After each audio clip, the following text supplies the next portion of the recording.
My name is Valerie Edwards. I am 27 years old, and I will never forget the day my parents walked into my home with the arrogance of conquerors, dragging behind them the scent of entitlement and betrayal.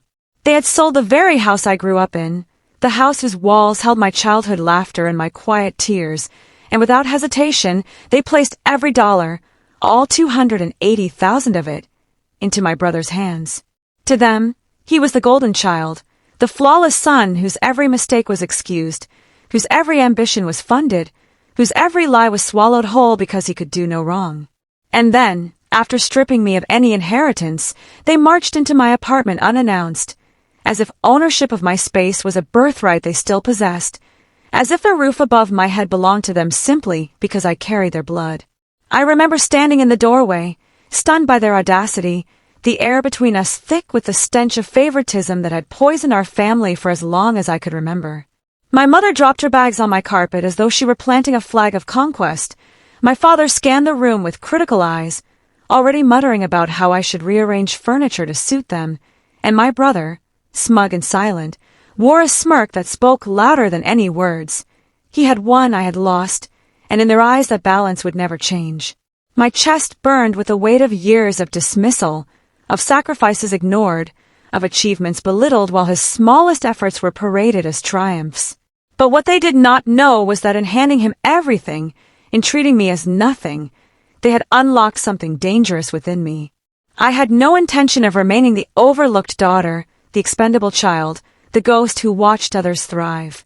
That day, standing in the doorway of the home I had built for myself, I decided that if they wanted a war, I would give them one, not with raised voices or slammed doors, but with precision, calculation, and a kind of vengeance they could never anticipate. Their invasion of my sanctuary became the spark that illuminated every buried memory, every festering wound I had swallowed in silence.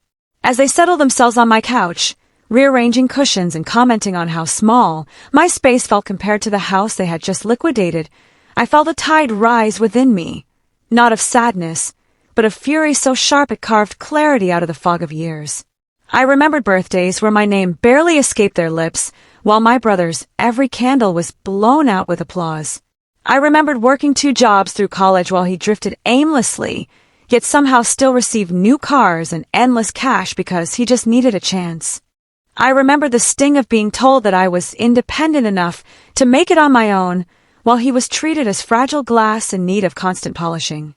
That history wasn't just injustice, it was indoctrination, a system built to keep me invisible while elevating him as their crown jewel.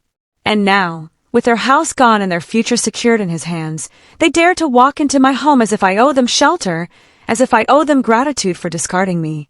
My hands trembled, not with fear but with anticipation, because in that moment I realized they had underestimated me for the very last time. They thought their betrayal had left me powerless, yet in reality, it had stripped me of hesitation, leaving me with nothing to lose and everything to gain. While they lounged as if kings and queens of my living room, I began mapping out my retaliation. Not through confrontation, they thrived on shouting matches, on turning me into the angry daughter to justify their cruelty. No, my response would be colder, quieter, and far more devastating. I would dismantle the illusion of their superiority, strip away the pedestal they had built for my brother, and reveal to them that the daughter they had dismissed had become the very storm capable of toppling their fragile empire. They believed they had cornered me. Instead, they had delivered themselves into the heart of my territory. And within those walls, every ounce of their arrogance would become ammunition for my revenge.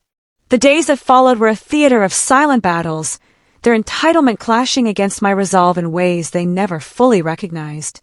My parents unpacked into my space as though it had always been theirs, rearranging my shelves, cooking in my kitchen without asking, dictating how I should live while contributing nothing.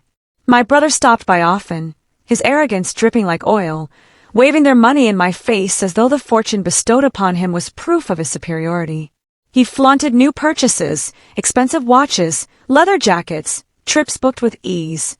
And every time he grinned, it was as though he was carving into me the reminder that he had won the war of inheritance. But what he didn't see was the notebook I kept beneath my bed, the one where I logged every insult, every careless comment, every misuse of funds that slipped from his unsteady hands. I tracked patterns, gathered receipts, saved texts that reeked of his arrogance, quietly constructing a map of his greed that stretched further than even he realized. My parents thought they had secured their future by investing everything into him, but slowly, methodically, I began uncovering the cracks in their golden child's veneer. The money they entrusted him with wasn't being used wisely, it was being burned, gambled, wasted. And in their ignorance, in their blind devotion, they had tethered their security to a sinking ship. At night, while they slept soundly under my roof, I drafted emails, organized evidence, and prepared files that could dismantle not only his facade but their blind faith in him. Revenge wasn't going to be loud, it was going to be surgical, every piece of proof delivered like a blade cutting into the illusion they had clung to for decades.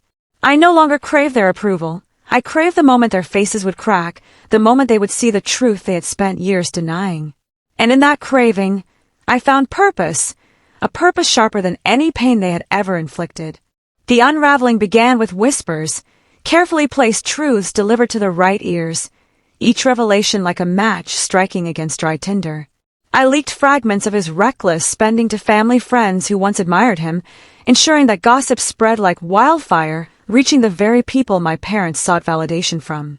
I left bank statements, anonymously sent, on the desks of creditors and employers, exposing his mounting debts and his obsession with appearances. I slid screenshots of his gambling transactions into emails addressed to distant relatives who had long suspected he was undeserving of their praise, but never had proof. My brother, once inflated with confidence, began to falter under the weight of scrutiny he couldn't understand, his smirk fading as questions multiplied around him. My parents, at first dismissive, tried to shield him with denial, but even they could not ignore the cracks appearing in their perfect son's mask.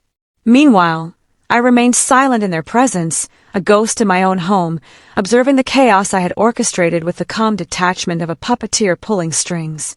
Their arguments grew louder, my mother's voice shrill with panic, my father's tone clipped with frustration as their golden child slipped further from the pedestal they had built.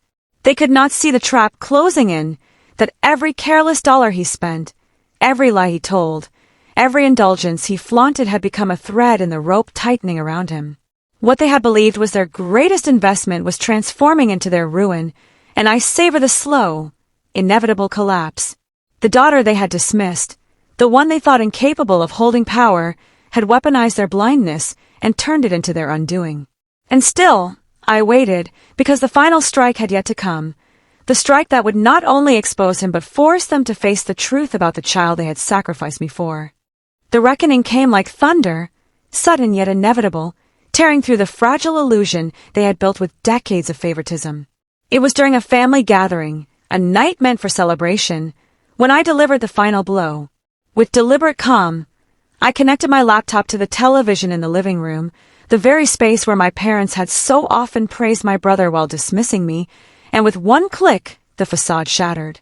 The screen filled with undeniable evidence, transaction histories draining the $280,000 into casinos, screenshots of messages bragging about reckless spending, photos of him surrounded by strangers and substances, proof that the golden son they had sacrificed everything for had squandered their future in flames. The room went silent except for the sound of my brother's panicked breathing, his bravado collapsing in real time as truth devoured him. My parents' faces shifted from confusion to horror to devastation, their voices cracking as they demanded explanations, only to be met with the deafening reality of betrayal. I stood there, steady and unyielding, watching them choke on the consequences of their choices. They had dismissed me as invisible, but in that moment, every eye in the room was fixed on me, the daughter they underestimated, the woman they tried to erase, the storm they never believed I could become. My brother's empire of arrogance crumbled in minutes, my parents' blind devotion turning to ash, and I felt a weight lift from my chest, replaced with the satisfaction of justice delivered. I didn't gloat, didn't scream, didn't need to. The evidence spoke louder than any words I could have shouted. When I turned off the screen, the silence that followed was not empty, it was heavy, filled with the undeniable truth that their betrayal had forged my strength. And as I walked out of that room, leaving them to drown in the ruins of their choices, I whispered to myself that vengeance was not cruelty, it was reclamation. If you love this story, Don't forget to like, subscribe, and comment below. Your support fuels more amazing stories like this.